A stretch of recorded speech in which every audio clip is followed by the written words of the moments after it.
Am I making myself clear? Yes, I understand the overall point you're trying to make. It's just that I got stuck because you brought up the book I wanted to discuss with you. The Talmud. Yes. Very controversial, heavily criticized by Christians from other times, historically speaking, and it contains certain verses that I don't think are misinterpreted. I think they're pretty clear, and I've done some research before doing this show with you, and that's where I'm most eager, not out of curiosity, but because I want to know your opinion. Raúl, Sanhedrin 27, I think it literally says that Jesus Christ is a sorcerer and he's being boiled in a cauldron of excrement. That is in the Talmud. The figure of Christ is something to be torn down. Christ is the enemy. Not only do they say that he's in the fifth hell, boiling in excrement, literally that's what they say, they also say that he was the son of a prostitute. Did you already answer that for me in the previous show? He also makes a very clear distinction between what is a Jew and what is a Goyim. He makes a clear distinction that there are certain rules for dealing with Jewish people, and there are different rules for dealing with people who are not, that we are the Goyim. At the end of the day, to the people of Israel or to the Jews? After Europe became Christian, they were expelled from more than 109 countries. I think we can all agree that if you have a friend who gets kicked out of 109 bars, you have to ask, damn, what did you do? That's normal, right? It's a logical correlation. If you get kicked out of that many places, something must be going on. It's not just by magic. It's not like, oh, look, potato. And I think that if you look into the Talmud a little, you can realize it. And on top of that, when you see how banks operate, you realize that it's justified in the Talmud.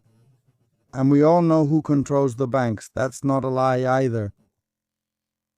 So I want to know, in the Talmud, how would that be justified? No, it's not that it really doesn't say this. No. It's really that this is being misinterpreted. Because personally, I don't have hate in my heart. I don't hate anyone. I'm just a seeker of truth.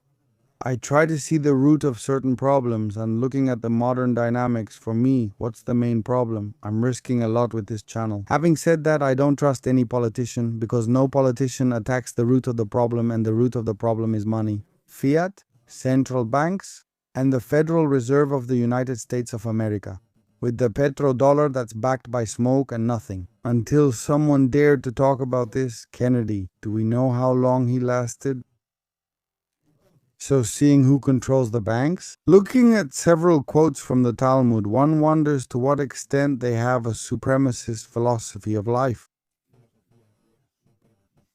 With respect to the rest, You've mentioned several topics. If I may, I'll begin at the start. you're right, I've made a statement here. Yes, you've made a very passionate statement, which I think is great, so I want to start from the beginning. The beginning is the Talmud quote you mentioned, the one you're referring to, saying that Jesus boils in a cauldron of excrement or something like that. Well, the interpretation is as follows. It doesn't mean that Jesus boils in a cauldron of excrement. That's a code. The Talmud is written in code. You shouldn't read it literally.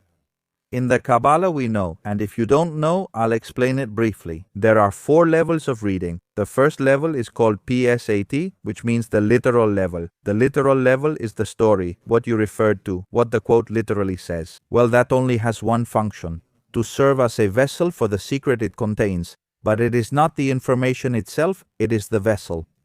Then there are 2 other levels, which are Reams and Drash, which are levels of allusions or geometric calculations, where I can access information in Hebrew that contains that word, that verse that will reveal other truth to me. And finally, there is the 4th level, the deepest one, the one that interests the Kabbalist, the level of secret, the secret. Sot means secret. What is encoded in that phrase? And that's where I'm going. I'm going to reveal the Sot. The secret of the phrase you're referring to, the secret is Jesus. It's a way of saying Messiah or Mashiach who boils in a cauldron of excrement. Does this mean for you personally to reach the level of consciousness, Mashiach? You have to boil in a cauldron of excrement. You have to go down into the mud. You have to get yourself dirty with crap. And you have to understand the harm that is generated in this world and suffer it. Overcome it. You have to go down into the mud in order to rise. Spiritually, you don't need to spend all day on a mountain with goats praying and meditating. You have to fight it out in the arena. Boil in a cauldron of filth. This world is a cauldron of filth. I understand you are referring to the second topic. How do the Talmud and Jewish tradition in general distinguish between Goyim and Yehudim, that is, Jews and non-Jews, or Goyim, are they the nations? We must realize we're also speaking in code here. Jew, Yehudi in Hebrew comes from the tribe of Yehuda, sons of Yaakov. Yaakov had 12 sons. It's also a code and one of the sons. His tribe is called Yehuda. It's written Yud He Dalet He, Yehuda, which is the tetragrammaton but with the letter Dalet in the middle.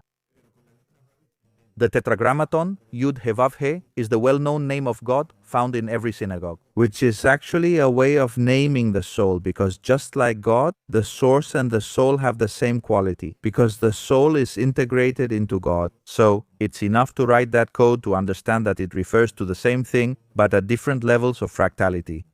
Alright, but it's the same essence. That's why, as the Christian Gospels say, because the Father dwells in you, because the Father always dwells in you, meaning the spark of the Father is always within you.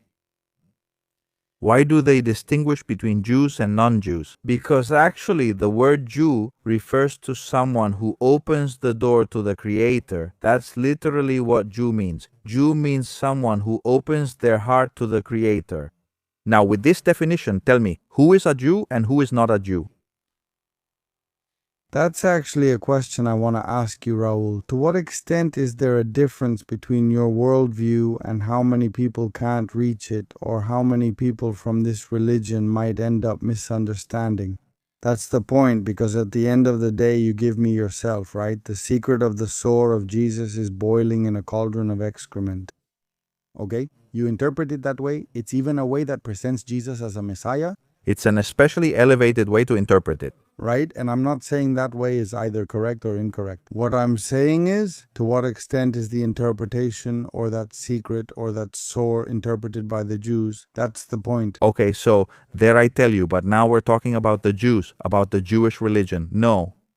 Of course, no, I'm not talking about that here anymore. Careful, this is very controversial what we're discussing now. Raúl, I'm not talking about the idea that we're all Jews and we open our... That's because the word Jew is misunderstood, because literally Jew means it comes from Yehudi, from the tribe of Yehuda. That's literal.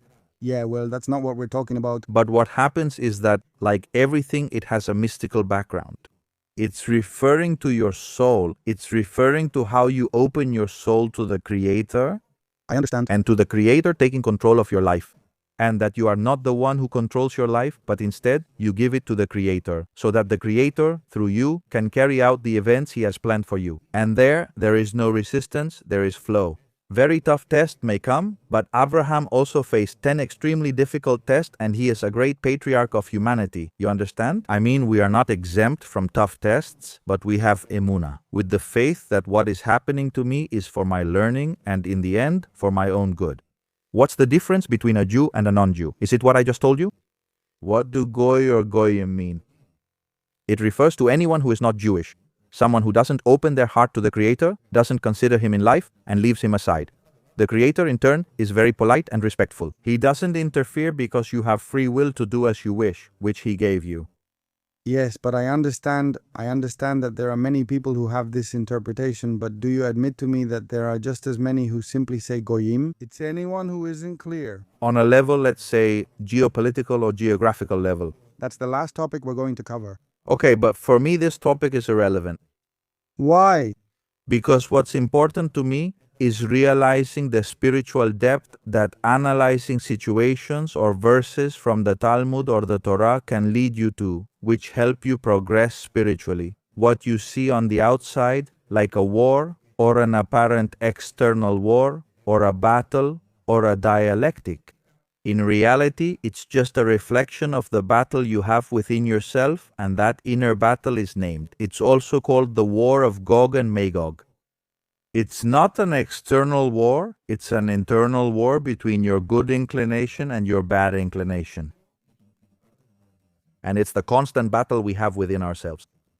So, For me and for the Kabbalists, right? Not just for me. The Kabbalists teach this very clearly. Honestly aware that there are many Kabbalists, I want to make this clear that there are many Jews who are completely against it. I mean, there is an internal war within the Jewish people, but not the Jewish people as you have defined them, but the Jewish people who follow Judaism. And that's where the problem comes in, when someone observes certain patterns and wants to lump everyone together. Look, I'm going to tell you something very clearly in my opinion. This is not the time for religions. In my opinion, religions have had a purpose and they still do. As long as they strengthen you and make you a man of faith or a woman of faith. That helps you continue your life in an honest, sincere, productive, and transformative way. But in my opinion, and this is a personal opinion, religion has played its role in history up to this point. But at the moment when you become aware that it really is a matter of deeply personal responsibility, at that moment you can choose to follow a certain religion or not. I respect everything. I'm not dogmatic. I'm very respectful.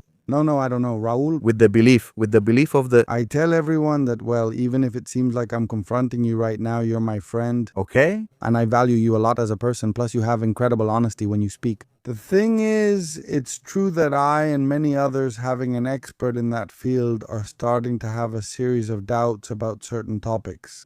And I think they're legitimate. They're not being talked about, but they're legitimate. Of course. And I think hiding it underneath, it's not that I'm afraid they'll label me as this or that they'll label me as that. There's nothing to hide. The problem is that it's being hidden. There's a really good saying that goes, look at who you can't criticize, and there you'll know who controls you. And honestly, you can mess with Christians, that's fine. You can mess with Muslims, and at most you'll be called Islamophobic. Now, how dare you mess with the people we're talking about? Not mess with them, I mean just make a legitimate criticism. Man, the world comes crashing down on you. YouTube can take down your channels, hack your accounts, and you could lose everything.